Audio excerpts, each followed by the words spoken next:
Bonsoir, et ça débrief. Oh, c'est Ah ouais, suave. j'essaie de le faire un petit peu jazzy. Ah waouh. Salut à tous, et tout de suite on s'écoute Duke Ellington. Bon, non, ça débrief, c'est parti. On débrief quoi ce soir, Maud? Really? Oh putain, oh non. Vas-y, je te laisse dire. A Real Pain. Voilà. A Real Pain Réel pain. de Jesse Eisenberg. Bien sûr, l'acteur que vous connaissez certainement, qui a joué dans beaucoup de films des années 2000. Voilà, oui. il est assez connu, on va dire. Avec Et Kieran Culkin. Kieran Culkin, principaux. C'est les deux acteurs principaux du film, les Ouais. autres sont pas trop connus.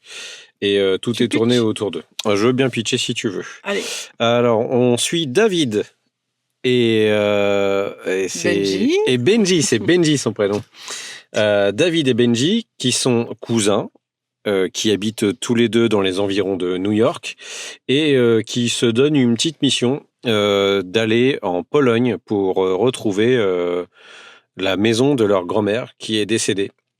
Voilà, elle a vécu là-bas et ils avaient un très fort attachement avec cette grand-mère. Sauf que ça faisait bien longtemps qu'ils voulaient faire ce voyage tous les deux. C'est des mecs qui avaient un peu coupé les ponts. Du coup, ils sont cousins, ils ont quasiment grandi ensemble, mais la vie a fait que ils ont suivi d'autres chemins différents les uns les autres. Et puis du coup, ils se sont un peu éloignés et on suit ces deux personnages. On va pouvoir dire que déjà David est quelqu'un de vachement plus réservé et qui a une carrière, qui a une famille, qui vit sa vie à New York. Et Benji est totalement, on va dire, différent en vrai, et complètement l'opposé de David. L'opposé Quoi. de lui, ouais. Voilà. C'est tout le pitch du film. Et là, on va traverser avec eux une bonne partie de la Pologne sur un parcours avec un petit groupe aussi de gens qui viennent pour visiter la Pologne. T'as pas dit qu'ils étaient. Ils sont juifs un peu important également. quand même. Oui, dans voilà, le film. ça fait partie du film aussi. Ils sont juifs. Voilà, on va pas non plus aller plus loin parce que je pense pas qu'il y ait trop à dire non plus par rapport à ça. Je pense que c'est plus par rapport au ressenti. Qu'est-ce que tu as pensé du film, Maud ? Moi, j'ai adoré. Moi, la première chose qui m'a marqué dans le film, c'est l'ambiance sonore.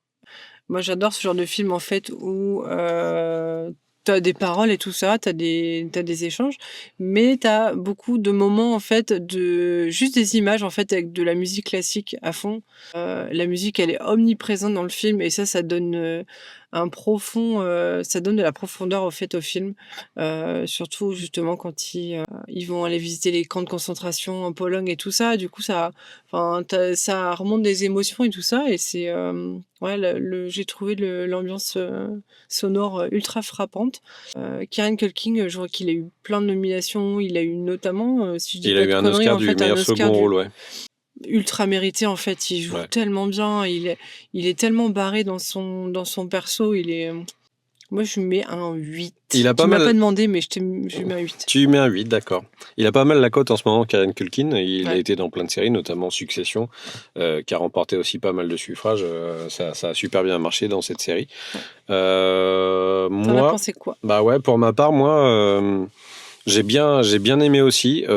Ça change du cinéma qu'on a l'habitude d'aller voir en ce moment. Mais c'est très bien. Il y a une certaine douceur, en fait, dans le fait de suivre ces deux cousins, même si tu ressens un espèce de mal-être, notamment par rapport à leur relation qui s'est dégradée au fur et à mesure des années.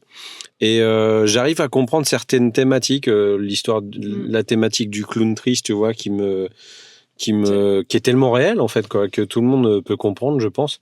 Et le fait d'avoir quelqu'un de plus stoïque, qui est très envieux du fait que quelqu'un soit hyper ouvert et aille vite vers les gens, et l'inverse, surtout, le fait que la personne qui soit très ouverte envie un peu la personne qui a réussi à se bloquer et puis à rester un peu à se caser et puis être tranquille dans sa vie, quoi.